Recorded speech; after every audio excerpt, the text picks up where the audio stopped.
Greetings to all my tech heads out there in the KevTechify nation, and if you're new here, welcome. In this episode, we're going to look at configuring server-based authorization and accounting.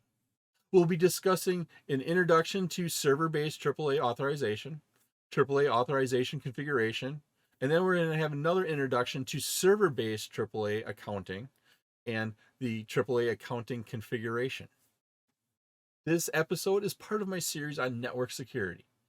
I'm Kevin here at KevTechify. Let's get this adventure started.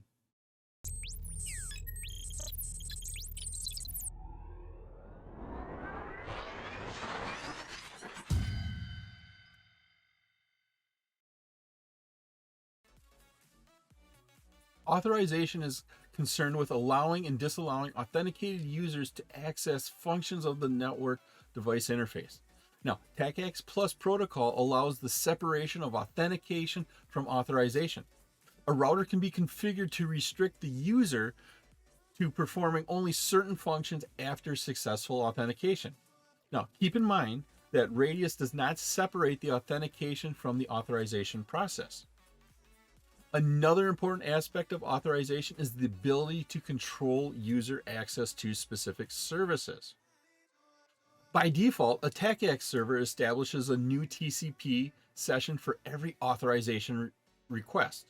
Now, this can lead to delays when users enter commands. Now, to improve performance, AAA supports persistent TCP sessions, and you can configure that with the single connection TACACS server configuration mode command. To configure authorization, use the AAA authorization command. Now, the authorization type can specify the different types of commands or services. Here we can have network, and this is for network services such as PPP and SLIP. Exec here. Now, for user exec terminal sessions. And finally, commands level. What this is here is command authorization attempts authorization for all executive mode commands, including global configuration commands associated with specific privilege level. AAA accounting enables usage tracking. Now, when accounting is configured on a AAA server, it functions as a central repository for accounting information. Now, each session that is established through the Cisco ACS can be fully accounted for and stored. Where we store it is typically on that server. Like any authentication and authorization method lists for accounting define the way accounting is performed and the sequence in which these methods are performed. After it's enabled, the default accounting method list is automatically applied to all of the interfaces except those that have a user-defined or a custom accounting method list that has been explicitly defined for that interface.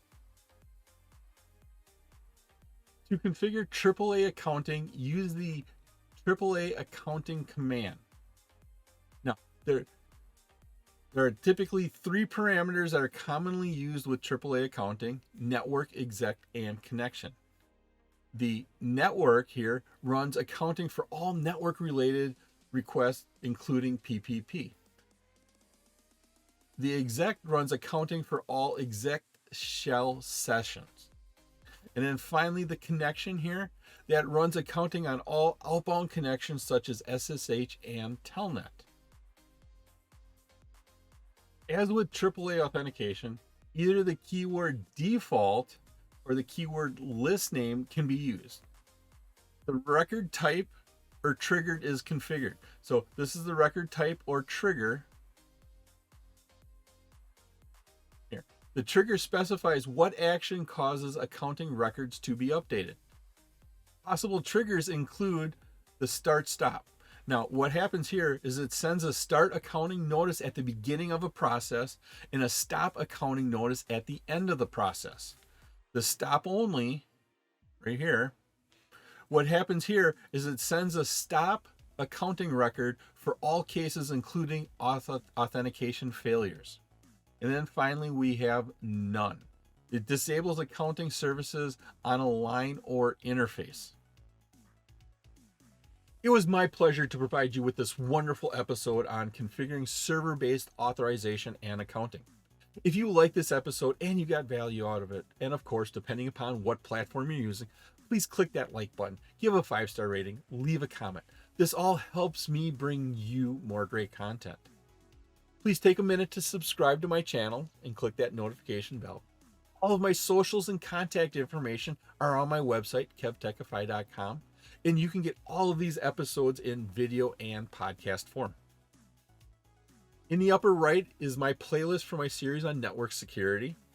In the bottom right is one of my favorite videos I linked just for you. Thank you so much for watching this episode of my series on network security. Once again, I'm Kevin. This is KevTechify. I'll see you next time for another great adventure.